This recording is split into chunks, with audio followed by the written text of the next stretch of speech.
Está muy vacío, pero la palabra que traigo es para usted hoy.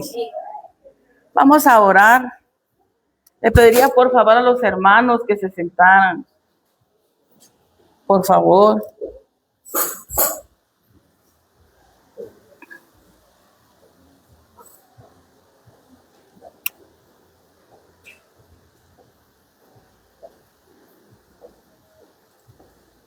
Buenas noches, hermanos. Dios me los bendiga esta noche. Reciban el saludo del pastor, que muy pronto lo vamos a tener aquí con nosotros. Vamos a orar para la palabra. Digámosle, Señor, Dios Todopoderoso, te bendecimos, te exaltamos, Señor. Recibe la honra, la gloria, Señor. Gracias por la unción de tu palabra. Esta palabra sea poderosa para limpiar esos ambientes, Señor. Sea tu espíritu el que se mueva en este lugar, Señor. Por favor, yo me pongo en tus manos, que sea instrumento en tus manos de amor y de misericordia, Señor. Bajo la unción de tu palabra, la unción de tus 5 ministerios, Señor, en el nombre de Jesús. Amén y amén. Fíjense, mis hermanos, que traigo un tema que se llama, le puse por título, las tormentas. Entendemos, se ve mucho las tormentas. Actualmente casi no se hablan de las tormentas en alta mar, como antes en la historia, ¿verdad? Los barcos. Porque ahora hay tanta tecnología que es maravillosa, ¿va? Se puede identificar y incluso creo que hay hasta unas banderas que se pueden disminuir las tormentas. Pero en aquel tiempo se recuerdan las grandes tormentas, cómo hacían los barcos piratas. Y habían tormentas, ¿va? Pero era momento de aflicción, momentos en que unos caían de la orilla del barco y se ahogaban, qué sé yo. Eso es en lo natural. Pero yo quiero hablar de las tormentas, de las tormentas espirituales. Pero estaba buscando qué son las tormentas. Y a veces las tormentas o las pruebas son problemas humanos que nosotros mismos, por nuestras malas decisiones o por nuestros errores o por el pecado, nos metemos en esas tormentas y sufrimos las consecuencias. Porque recuerde usted, hermano, que todo lo que uno hace en la vida tiene un fruto, un resultado. Y fíjese que cuando uno es joven, no ve ese resultado. Dice que hoy el pastor le estaba hablando y diciéndonos, nos reunimos unas personas y les estaba diciendo que él quisiera que lo que pasó él en su salud, no quisiera que los demás lo pasaran, porque fue muy doloroso. Y él dice, y es porque yo viví, comí mal, me alimenté mal, y esas son las consecuencias. Estamos hablando del alimento, pero de las acciones que hacemos, de las malas decisiones, de nuestras actitudes. Eso al final trae una consecuencia. Por eso las consecuencias de una tormenta o de una prueba son consecuencias humanas. Pero trayéndolo a lo espiritual, es una figura, una tormenta es una figura de las pruebas. Es el sufrimiento de una persona que puede pasar en la vida. Pero también las tormentas o las pruebas sirven para moldear nuestro carácter, para hacernos crecer. También ver nuestra fe, nuestra madurez. También puede servir esas pruebas o las tormentas nos ayudan de esa manera. Pero nos ayuda a nosotros a tener confianza en Dios y depender de Dios en medio de las tormentas o en medio de las pruebas. Es como, por ejemplo, Pedro. En Mateo capítulo 14, ahí habla cuando Pablo le pide al Señor que lo deje caminar en el agua, porque ve que él camina y dice, yo quiero caminar en el agua. Y Dios le dice, sí, camina. Entonces en Mateo 14:30 le dice, pero viendo la fuerza del viento, tuvo miedo y empezó a hundirse, gritando, diciendo, Señor, sálvame. Porque caminó a las aguas, quitó la vista del Señor y se hundió. Entonces le grita al Señor, Señor, sálvame. Y es que cuando uno empieza a hundirse o tiene sus tormentos, las tormentas como yo le puse a este tema, o tiene sus pruebas o sus problemas, no vemos nada, todo lo vemos oscuro, o sea, sin salida, un callejón sin salida, así lo vemos, atrapados. No sabemos cómo salir de esa prueba o de esa tormenta. Y menos vemos en ese caminar, en esa prueba, lo que menos hacemos es ver a Dios. Y una prueba puede ser una enfermedad, problemas familiares, puede ser los matrimonios, puede ser espirituales. Y pensamos, Dios ni siquiera nos va a ayudar en esta situación que estamos pasando. A veces en la mera caos del problema pensamos, Dios no le interesamos o pasa inadvertido, somos tantos y cómo. ¿Usted nunca se ha puesto a pensar eso? Que somos tantos de la humanidad y Él se preocupa por cada uno de nosotros en nuestros problemas. Aquí somos un granito de arena, ustedes y yo aquí, pero son miles y millones de personas. Y Él se preocupa hasta los que son inconversos, a los que no han conocido a Dios, Él está preocupándose por ellos también, hablándoles de otra manera para que ellos regresen o ellos lo conozcan a Él, en diferentes culturas, diferentes países, diferentes idiomas, qué sé yo. ¿Usted nunca ha pensado eso? ¿Cómo es un Dios de tanto poder que puede atenderme a mí,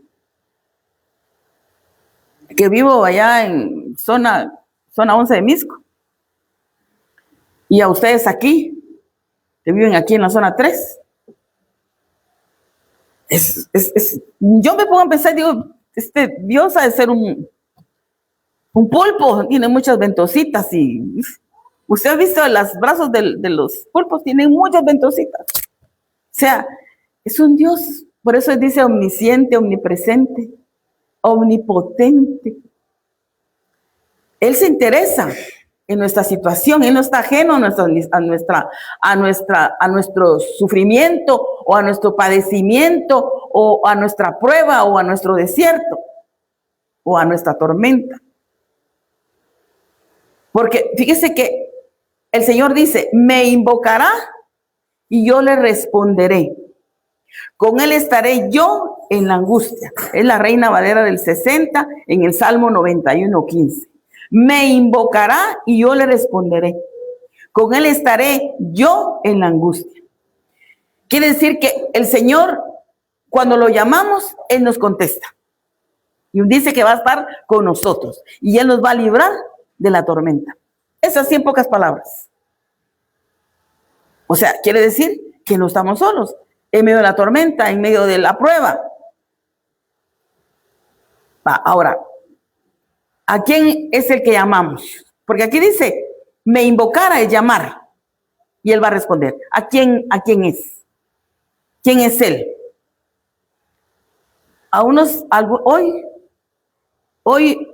Espérame, voy a buscar, aquí lo puse, es que oí la palabra profética. Decía, yo soy el Dios de poder. Yo soy el que reconoce en tu corazón. Yo soy tu ayuda. Pueblo mío, yo soy el que te he rodeado. Yo soy el que levanta tu cabeza. ¿Quién es el yo soy? Hoy afirmó eso, el yo soy. Y el yo soy es el mismo Dios que dice que va a estar con usted, conmigo, con nosotros, con nuestros hijos de generación en generación. El gran yo soy. Él no nos va a dejar en medio de la tormenta, mi hermano. Y entonces no debemos de tener miedo, porque es cierto, vienen tormentas. Esta tormenta que pasamos ahorita de la enfermedad es una tormenta dura. Pero yo sabía que el Dios de poder sí iba a hacer su voluntad. Y cualquiera que fuere, amén. Es que uno no puede ponerse en contra del poder de Dios porque somos tan pequeñitos, mis hermanos. Lo que yo les digo, Si el Señor dice hasta aquí, y no me voy a poner a pelear con Él, solo le pido que de su paz me dé en mi corazón y en mi alma, para enfrentar lo que venga por mis malas decisiones, mis malas actitudes, por mi mal proceder, por el pecado. Y esa es la ventaja que tenemos usted y yo, de al reconocerlo, Dios extiende misericordia porque somos sus hijos. ¿O no cree usted eso? Entonces el gran yo soy está trabajando en nuestra vida, pero está trabajando para nosotros. Ahora, cuando nos estamos hundiendo en medio de esa tormenta, en esa misma prueba o en ese desierto que estamos, Dios quiere como número uno que tengamos valor, está con nosotros. Que tengamos valor. Que no caminemos con temor. Que no estemos temerosos. Al contrario, al temor y el miedo, digámosle, que debe de irse de nosotros. En el nombre de Jesús. Es horrible vivir con temor, mis hermanos. Hoy le decía a Raquelita, que me acompañó a comprar unas cosas, yo le decía, fíjate que yo no tengo miedo a caminar aquí. Nunca he tenido miedo de aquí para allá. Desde que vine aquí, nunca he tenido miedo. Pero bien, dice que aquí asaltan y aquí no sé qué, me estaba diciendo ella, ¿va? Para allá. Pues no, fíjate, ¿y sabes por qué no? Yo creo que uno cuando tiene temor y miedo es cuando como que llama esa vibra de miedo. ¿Y sabes qué es lo mejor? Le dije que estamos con el Señor. Y Él nos guarda y nos cuida. Así que aquí para allá no va a pasar nada, le dije a Raquelita. Y nos fuimos, porque ella se fue así, porque dice que ella se viene con su tío en la moto y ella no pasa por ahí, no que pasa por otro lado. ¿Sí? Pero vamos a eso, ¿va? Que el temor nos cambia, el miedo nos cambia.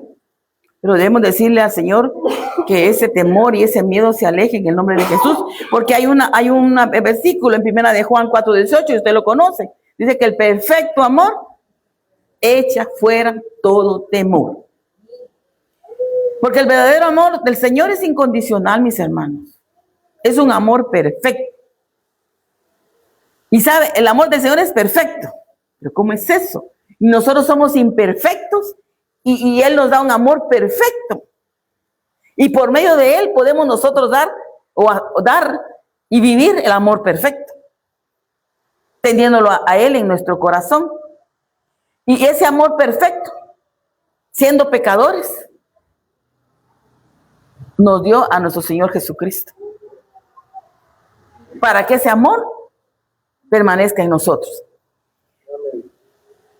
Y tener la confianza plena en Dios es sentir el amor de Dios en nosotros y quitar el miedo en nosotros, en nuestro corazón. Quitar ese miedo en que vivimos por los problemas que estemos pasando. Es que mire, por eso dice la fe. Y eso es lo que yo trato de vivir diariamente. Yo digo, la fe. Yo miro todo, así como ayer el pastor tuvo con mucho dolor en su espalda, pero mucho dolor. Y yo lo miraba con mis ojos de fe. Yo decía, no, esto le va a pasar. Esto ya Señor puso su mano, solo es cuestión de paciencia y esperar.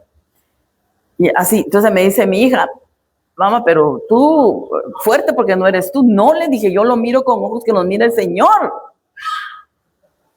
Yo quiero ver con los ojos, porque si no me atormento. ¿Y qué gano que está él y yo también a la par llorando? ¿Cómo es eso? Y la fe se muestra en nuestra actitud, en nuestro caminar, en atender a los demás, en apoyar, en ayudar, transmitir el mensaje. Vivir. Y el resto se encargará Dios. Así es. Entonces, tener confianza plena en Dios es conocer y sentir el amor de Dios. Quitarnos ese temor en nuestro corazón y poder disfrutar de la paz que dice el Señor que sobrepasa todo entendimiento. Si no, no vamos a poder gozar de esa paz que dice que sobrepasa toda razón. Quiere decir que aunque esté el problema, podemos tener paz. Pero ese es un nivel que hay que pedírselo al Señor. Entonces dijimos que como número uno, que tengamos valor, porque nuestro Dios está con nosotros. Como número dos, aprendamos a escucharlo en medio de la tormenta. Dice en Hebreos 11:1, dice, es pues la fe, la certeza de lo que se espera, la convicción de lo que no se ve. Yo en estas semanas, y se lo digo al pastor, yo le digo, yo no le pido al Señor que te quite el dolor. Yo no le digo al Señor que te sane. Yo no le pido al Señor. Yo le digo al Señor que se haga su voluntad y que si va a permitir el dolor, que le dé una mejor calidad de vida para llegar a terminar la carrera que un día emprendimos. Esa es mi oración.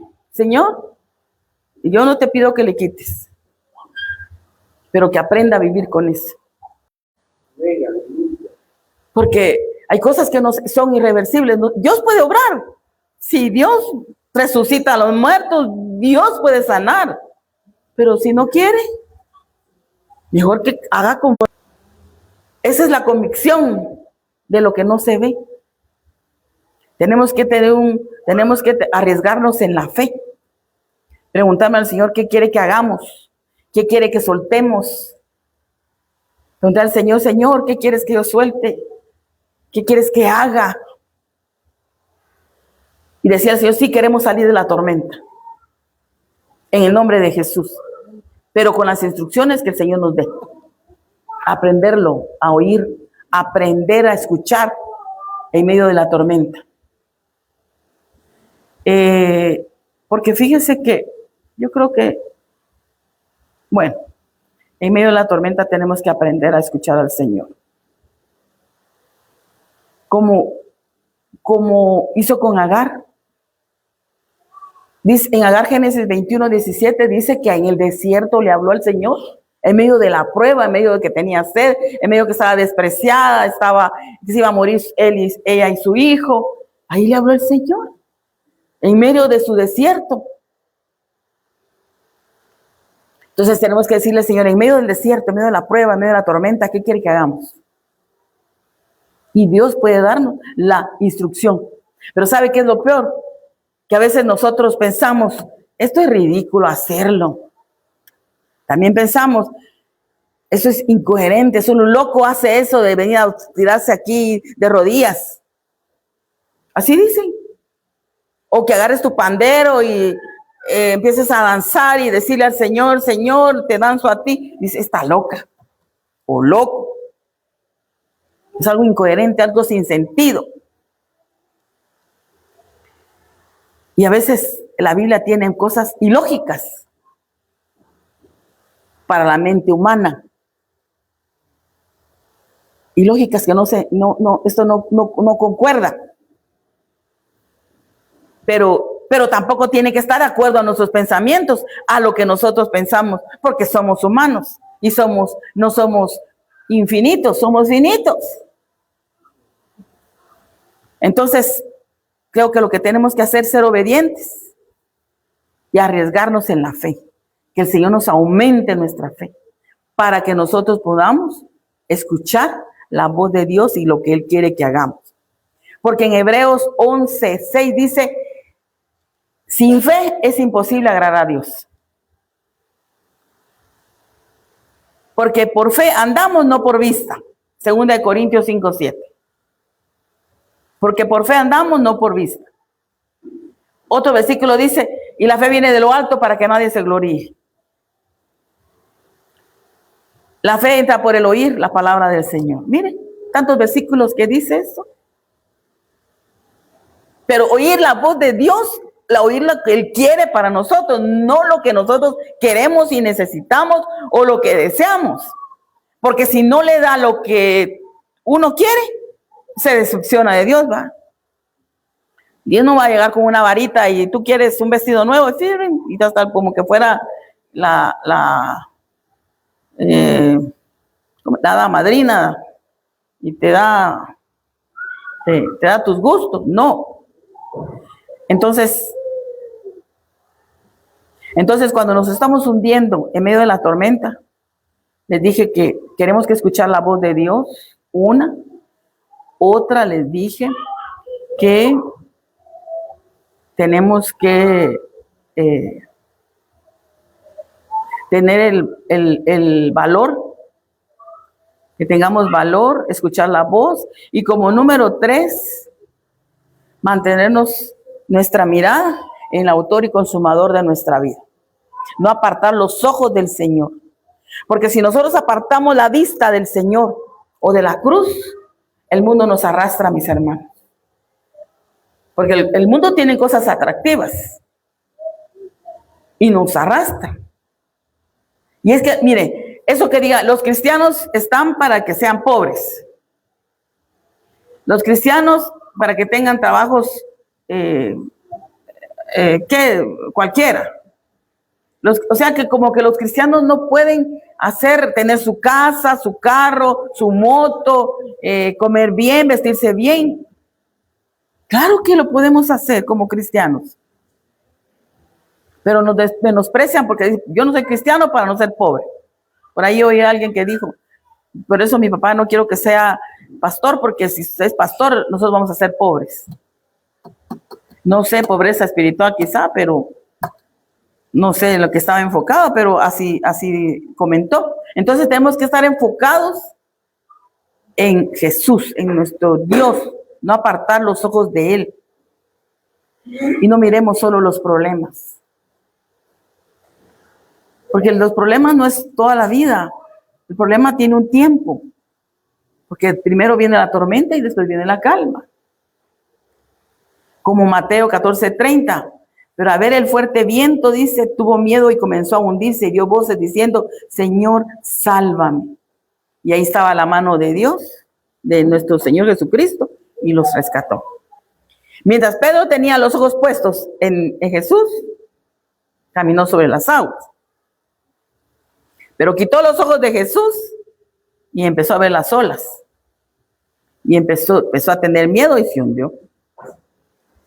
Cuando nosotros nos preocupamos por las circunstancias que nos rodean, como él en las aguas, que eran impetuosas seguramente, las olas gigantes y qué sé yo, en los problemas, vamos a hundirnos igual que Pedro. Igual. Pero si nosotros fijamos nuestra mirada en Jesús, estaremos en paz, en reposo, en medio de la tormenta. Y llegará la ayuda en el desierto. Ahora, si fijamos nuestra mirada en el mundo, o nos miramos en nosotros mismos, nos vamos a afligir, nos vamos a deprimir, porque somos limitados. Pero si ponemos los ojos en el proveedor de vida, el creador de los cielos y la tierra, es otra cosa. Somos hijos. Dice que somos real sacerdocio. Somos hijos del Señor. Entonces mantengámonos con la mirada en Jesús. Él nos dará la paz en medio de la tormenta. Entonces no hay que prestarle mucho pensamiento al dolor, al sufrimiento. Compártalo con el Señor, háblelo con el Señor. Y Él le va a dar el auxilio, le va a dar el bálsamo que necesita. Su mente, su corazón, su alma, su cuerpo. Y la provisión viene cuando usted menos se imagina. Yo lo sé, mi hermano, es que así es Dios de bueno.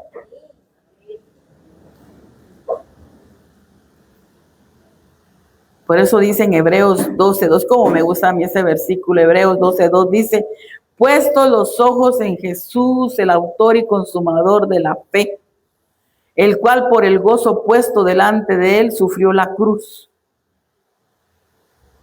menospreciado el oprobio, y se sentó a la diestra del trono de Dios. Amén, mis hermanos. Ahora, como número 4, y espero que me que tengamos valor, dijo el Señor, que pusiéramos nuestros ojos en Él. Ahora, Dios quiere que no tengamos duda. Mateo 17:20. Los voy a poner a leer Biblia para que no se me entorchen los ojos. Mateo 17, 20. Alguien que lo tenga así rapidísimo. Mateo 17, 20. Tenemos que caminar sin duda a través de la tormenta. Y fíjese que no necesitamos mucha fe para hacerlo. Dice la Biblia que necesitamos un granito de fe, un granito de mostaza, si fuera nuestra fe, para lograr atravesar la tormenta, sin dudar. Mateo 17, 20. ¿Allá está Silvita? ¿O ahí está? Por vuestra poca fe, porque de cierto os digo, que si tuvieres fe como un grano de mostaza, dijeres a este monte, pásate de aquí allá, y se pasará, y nada os será imposible. ¿Ven? Amén. Y así, o sea, no necesitamos tanta fe. Que nuestra fe sea el tamaño de la mostaza, podríamos decirle a este monte, se va para allá. Estamos en un problema, en una prueba. Tenemos que tener un poco de fe en el autor y consumador de vida, en el nombre de Jesús. No dudemos del poder del Señor, no dudemos de ese poder, sigamos confiando en Él y pensando que la tormenta nunca va a acabar, mi hermano. Y confiemos que el Señor nos va a sacar del problema, de la prueba, de la tormenta. Él nos va a sacar. Téngalo por seguro. Si es una fe pequeña, pero sincera, podemos verlo en Mateo 13, 31, 30 y 32, que habla la parábola del reino. Porque la fe sincera puesta en Dios puede hacer algo sobrenatural e imposibles, que parecen imposibles.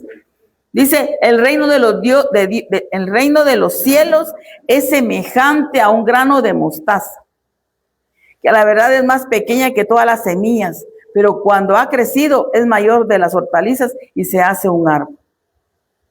Las obras o el reino de Dios comienzan de una forma pequeña y humilde, y es un reino. Una semilla de mostaza es pequeña, pero es un gran árbol. Entonces, mis hermanos, nosotros no tenemos que dudar del poder de Dios. Yo le pido al Señor no dudar, aunque los problemas vengan, las fuerzas se me agoten, que no dude del poder de Dios. Y eso quiero transmitirlo a su corazón, mis hermanos. No dudar del poder de Dios. No quitar los ojos de Él, porque Él es el que nos da la fuerza y lo que necesitamos para seguir adelante.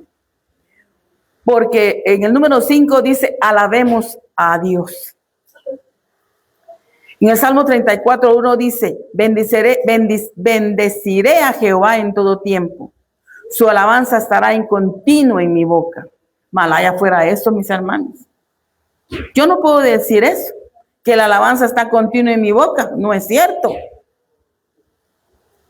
No es cierto, pero aquí dice, su alabanza estará de continuo en mi boca. Y bendeciré a Jehová en todo tiempo. A veces ni nos acordamos del Señor. Yo les he contado a ustedes que hemos tenido problemas de accidentes. Lo que menos, y yo soy sincera, no voy a decir, sí, cuando el accidente primero que pensé fue en Dios. No es cierto. Después sí, va, pero ya estuvo el golpe. ¿Me entiendes? O sea, bendecir a Jehová en todo tiempo. Alabar a Dios en todo tiempo, que esté continuo en nuestra boca. Pero tenemos que hacerlo cuando sentimos que nos hundimos. Tenemos que practicar cuando estemos muertos de miedo por algo. Cuando no tenemos idea de qué va a pasar, hay que alabar al Señor. Alabar al Señor. Porque cuando el pastor estaba en sala de operaciones, yo no alabé al Señor. Las personas que estaban a la par mía, unas que a él le presentó el plan de salvación a esas personas, se acercaban a echarme ánimos y a decirme, no eran cristianos, eran inconversos. Pero yo ahí no bendije a Jehová ni le alabé. Estaba más muerta de miedo, pero entonces entendí que hay que hacerlo, hay que alabar al Señor en todo tiempo. Porque dice Habacuc, mire, este versículo Habacuc 3, 17 y 18 dice, aunque la higuera no florezca, ni las vides haya frutos, en todo el dolor, la enfermedad, la escasez, yo me alegraré en Jehová y me gozaré en el Dios de mi salvación.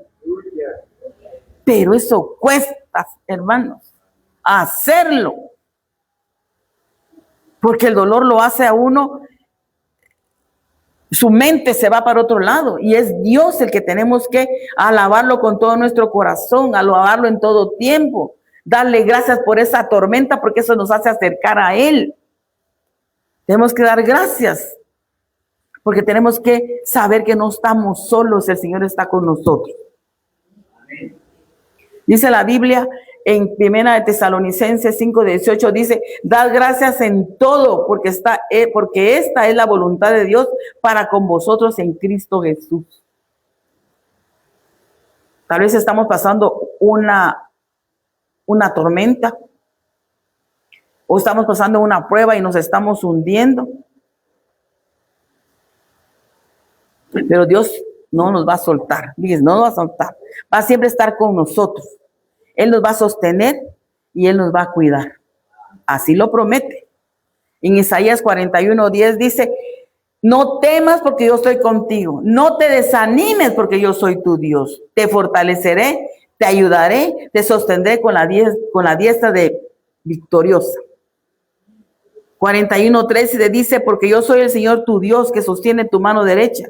Yo soy quien te dice, no temas, yo te ayudaré. ¿Usted lo cree, mi hermano? Él es el que nos sostiene, el que nos levanta, el que nos fortalece, el que no nos va a dejar tirado. Porque cuando le dice a sus discípulos, tengan miedo, soy yo. Cuando dice soy yo, cálmense, soy yo, no tengan miedo. Eso está en Mateo 14:27. Enseguida Jesús les dijo, cálmense, yo soy, no tengan miedo. O sea que Él es el que Él es el que lo necesitamos para todo. Es lo único que lo necesitamos, es Él. Él resuelve todos los problemas. Debemos de confiar en Él. Alabemos a Dios. El Señor afirma nuestros pasos, dice la Biblia, del que se deleita en Él. Aunque tropiece, no caerá, porque el Señor lo sostiene en su mano. Porque Dios es mi socorro, el Señor es el que me sostiene. Salmo 37:23 y Salmo 54:4. Entonces, mis amados hermanos, yo les traigo estos 5 puntos que debemos de tratar de vivir en el nombre de Jesús. Alabar a Dios en todo tiempo. No tenemos que dudar de su poder, de su amor, de su cuidado, de su misericordia. Y que nuestra mirada esté puesta en el autor y consumador de vida. Y por último, aprendamos a escucharlo en medio de la tormenta, como fue con Agar. Porque el Señor nos promete que no vamos a tener tormentas. El Señor no promete eso. El Señor por eso dice, yo soy, cálmense, yo estoy aquí. Yo lo sostengo con la diestra de mi mano. Entonces, mis hermanos, no sé si van a subir la alabanza.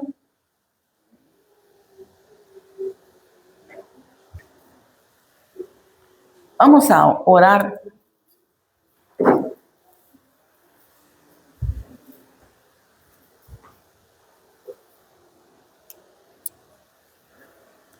Yo sé, mis hermanos, que tienen alguna tormenta, no lo sé.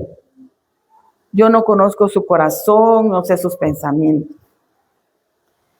Pero que hay batalla, hay batalla. Mientras estemos en esta carne, en esta humanidad, vamos a tener siempre una batalla. No sé qué es lo que está pasando. Pero yo le digo al Señor, Señor, tú conoces a tu pueblo y sabes qué tormentas está pasando, Señor. Pero yo te pido en el nombre de Jesús que no les falte el valor. Que no les falte el valor y que ellos aprendan, Señor, en el nombre de Jesús a confiar que estás tú con ellos, Señor, en el nombre de Jesús. Que tomen ese riesgo de fe, que escuchen y obedezcan lo que tú quieres que hagan. Señor, que se mantengan con la mirada puesta en la cruz, enfocados en ti, Señor, en el nombre de Jesús. Que no duden que tú estás con ellos todos los días de su vida y que tú los puedes sacar de la tormenta. Solo tienen que creer, Señor, en el nombre de Jesús.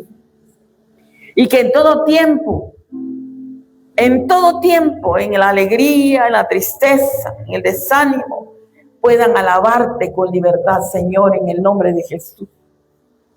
Por muy difícil que sea la tormenta, Señor, ellos puedan alabarte, puedan morir a ellos mismos, Señor, en el nombre de Jesús. Te agradecemos, Señor, en el nombre de Jesús. Te agradecemos tu presencia, Señor.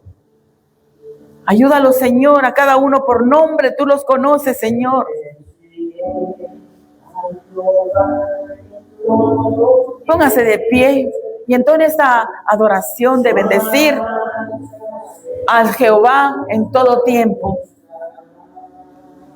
Yo no sé tu tormento, pero hoy en ese tormento o en esa prueba, levante la voz y alabe al Señor, mostrándole que no importa la tormenta, no importa el sufrimiento, la prueba, pero Dios va a hacer lo perfecto en el nombre de Jesús. En el nombre de Jesús, gracias te doy por tu pueblo, Señor. Ponemos en tus manos de amor y misericordia lo que traen en su corazón cada uno por nombre, Señor. Toda carga, todo estorbo, todo lo que no es tuyo, Señor, en el nombre de Jesús. Por sus hijos, por sus esposos, por la economía, por la enfermedad, Señor. Glorifícate en sus vidas, Señor. Padre, tú eres el gran yo soy, el que nos sostiene con la diestra de su mano. Solo pido que no les falte la fe, Señor, que deben de confiar en ti. Señor, que obedezcan lo que tú tienes o quieres y demandas de cada uno de ellos, Señor. Que no duden de tu poder y de tu gloria y de tu misericordia. Tú nos fortaleces, nos sostienes con la diestra de tu mano, Señor. Creemos en que tú nos dices que tú nos ayudas y tú nos sostienes, Señor, en el nombre de Jesús.